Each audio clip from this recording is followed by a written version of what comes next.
Sasa tunataka tuingie kwenye zoezi la kupalilia. Huku tunaita kung'olelea.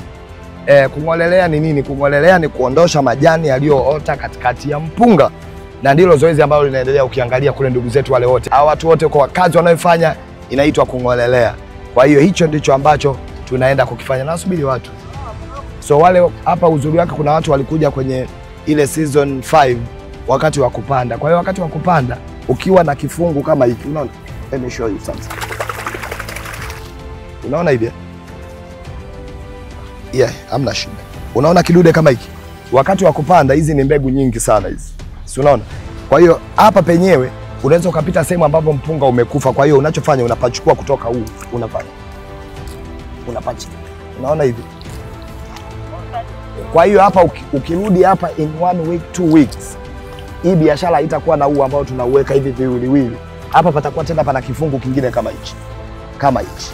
Kwa hiyo unapacha. Ndio maana ukishamaliza kuupanda mpunga wako ni lazima maji yatoke. Si ndio? Kwa hiyo yanatoka ili mbegu uliyopanda ipate kushikana na huo udongo. Ukumbuke tunavyopanda mpunga, mbegu inahamishwa kutoka sehemu nyingine kuleta sehemu nyingine. Kwa hiyo kama hapa huu mpunga unaona hapa, hii ni mbegu ambayo haikumwagwa hapa, labda ilimwaga ploti ya 10 huko mbele. So utaona ardhi ya kule na hapa ni vitu viwili tofauti. Kwa hiyo ukiileta hii mbegu iliyotoka pale ikija hapa lazima iwe imesinyaa kwanza. So inasinyaa ili kufahamiana na ardhi ya hapa. Alafu ikisha oana inaanza kujishika. Ikianza kujishika mnairudishia maji. Then inaanza kupacha sasa. Unaona kama hivi. Na wakati kwa mfano wa kupiga mbolea, huu mpunga inawezekana umeshapigwa mbolea ya kwanza. So wakati wa kupiga mbolea unashusha maji, yanakuwa chini kwa sababu mbolea unavyomwaga haya maji yanakuwa sehemu ya kuyeyusha hiyo mbolea. So yakiwa mengi sana ni kama chai ukiweka sukari kwenye lijagi likubwa kijiko kimoja. Si unaona bila vitu ambavyo haviconnect. Kwa hiyo ina maana maji lazima yawe machache ili ile mbolea sasa ilete maana kwenye mpunga. Kwa hiyo tutashusha maji, tutapiga mbolea. Then mbolea ikisha kuwa imekolea kwenye shamba, tutarudishia tena maji. Kwa hiyo mpunga unatakiwa kuishi hivi. Yaani maisha ya mpunga ni maji. Sasa mnaona tofauti, tumeona pale shamba ambalo lina mpunga na unaona hivi.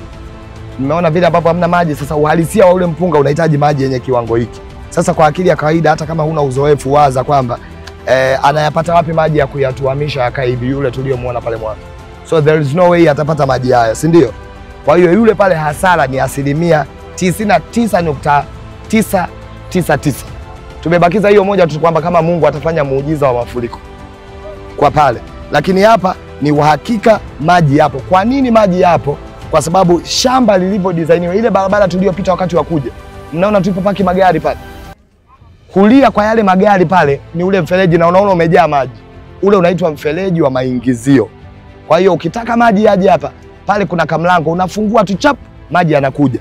Ukiyachoka pale mwisho kuna kimlango cha kuyatoa. Kwa hiyo mbele ya hili shamba kwa pale kabla ya barabara kuna mfereji mwingine unaitwa matoleo. Kazi ya huo mfereji ni kupokea maji ambayo hayatakiwi shambani.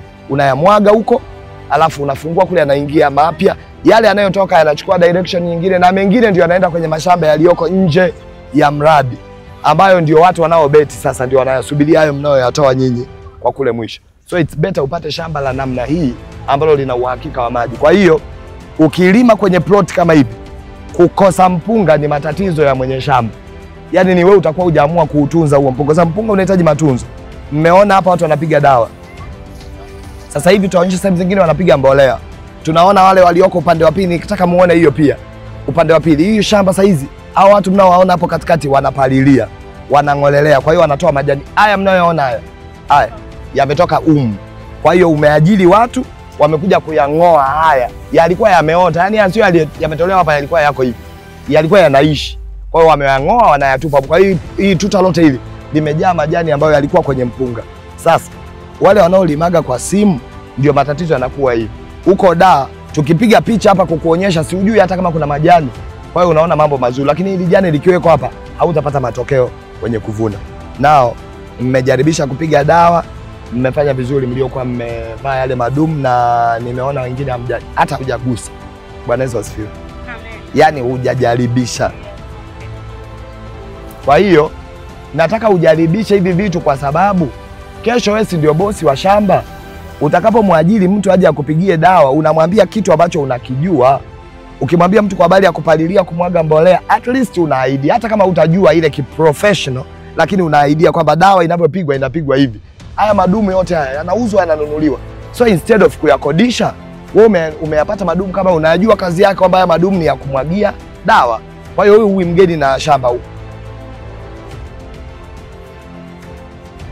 Kipi? Kale kakopo no. Kile kichupa kile cha dawa chenyewe kile ambacho umeona pale kilichokuwa na dawa, hicho sio kichupa, hicho ni kichupa cha kinywaji gani tu. So kile kichupa chenyewe cha dawa kimeandikwa level, kimewekwa cc numbers ambazo wamekuandikia vile ambavyo uchanganya na maji kiasi gani. Kwa hiyo utapima hizo cc, alafu lile dumu lina mistari mle inaonyesha level za maji. Kwa hiyo utafikisha maji kwenye hiyo level aliyokuwekea kwa cc ya dawa kiasi kadhaa. So utaweka hiyo then utapiga hapo. Kwa hiyo mnaona kwenye matuta humu mnaona majani haya yamekauka. Kilichokausha haya majani ni dawa. Kwa hiyo iko dawa kwa ajili ya kukausha tu majani. Hiyo mtu anavaa apiti humu, anapita humu kwenye tuta, anayapiga, jani linashuka, linakufa. Iko dawa ya kuua majani kwenye mpunga. Kuna majani humu yanaitwa ndago, inapigwa dawa inaitwa 2,4-D. Hiyo ukipiga inaua ndago tu, mpunga unabaki unaendelea na maisha. So ni vizuri. Yes. I don't know. Is it ndago ndo magugu, sijui, mimi najua tu. Ndio hayo. Yes. Ndio hayo nimeambiwa. Kwa hiyo kuna dawa hiyo inayaua hayo tu, mpunga unabaki. Kwa hiyo wakati wa kupiga ni lazima ujue dawa unayopiga ni kwa ajili ya nini. Ni ya wadudu, ni ya kuua hayo majani, na hayo majani pia yana aina tofauti. Kuna majani mengine pia yana dawa tofauti na hiyo 2,4-D, si ndio?